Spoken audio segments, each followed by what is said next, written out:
Welcome, friends. Thank you for joining us today in our studies of the Holy Scriptures and questions that Jesus asked.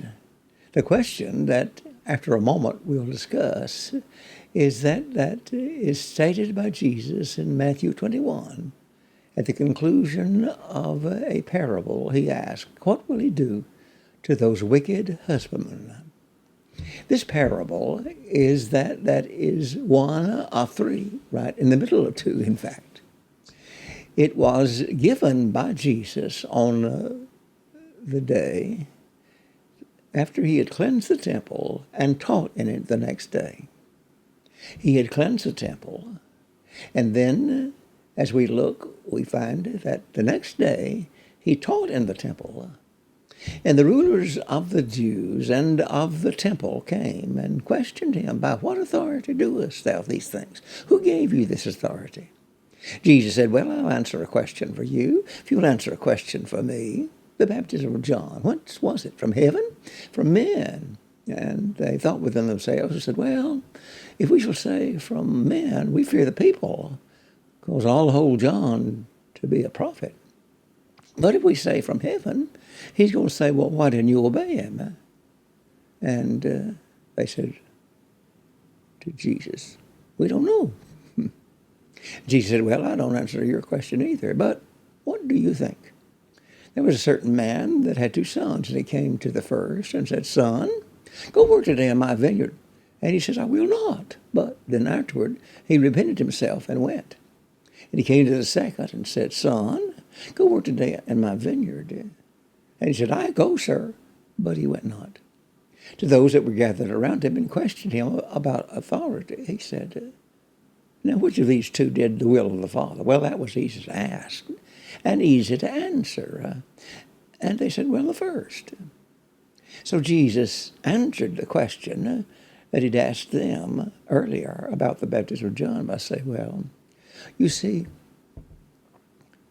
John came in the way of righteousness. Thus his baptism was from heaven." And he said, "You heard him. And the Pharisees and the Sadducees heard him. You didn't receive him, but they did.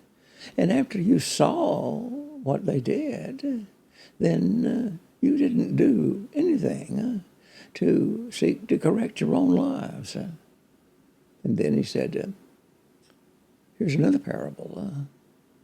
And that parable is this, is that there was an husbandman, a householder, that owned a vineyard, and he prepared it just for everything that one that would take care of that vineyard would need. Said everything, the press, everything in that vineyard. And he let it out to some husbandmen, and he went away. When the season for fruit came, he sent servants of his to that householder, said, "I want my money." And the Bible said that they made light of him. And then he sent others, and they abused them. Some of them they killed. Some of them they stoned. And the household said, "What am I going to do? What am I going to do? I've got an only son. Surely they will reverence him." And so he sent his beloved son. And the wicked householders said one to another, "This is the heir. Come, let's kill him. Then the inheritance will be ours." And so they did so. And Jesus asked those that were around listening to the parable, what would he do to those wicked husbandmen?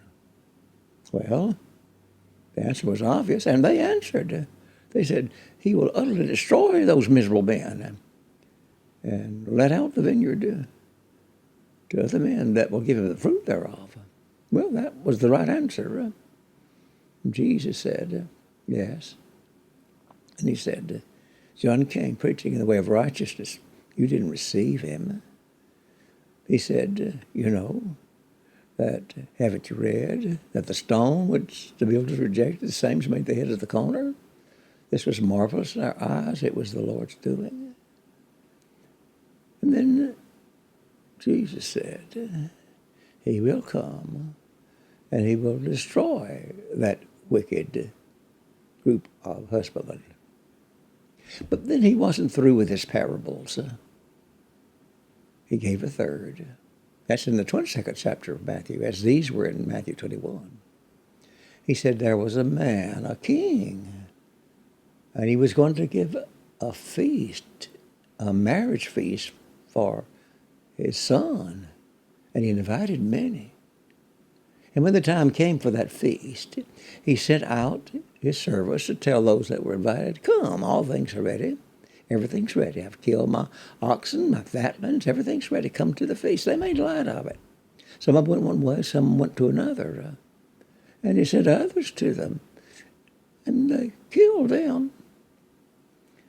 And then the Bible said that king was wroth. He was angry.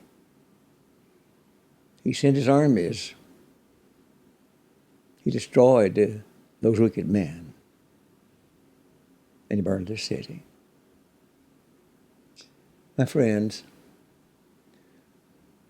these are sad parables, for they tell of the fate of the wicked husbandman. The Pharisees perceived he's talking about us, and yes, he was. But there was more than that. It wasn't just the Pharisees that rejected the Messiah. In short, almost the nation entirety did. Many did not. But as a bulk, they rejected him. They rejected the invitation. They rejected his son. And at the conclusion of that parable, Jesus said that the king is going to come. He's going to take away the kingdom from those and give it to people that bear fruit thereof. Yes, that was a warning of what would happen to the nation of Israel, and a warning of what did happen to them.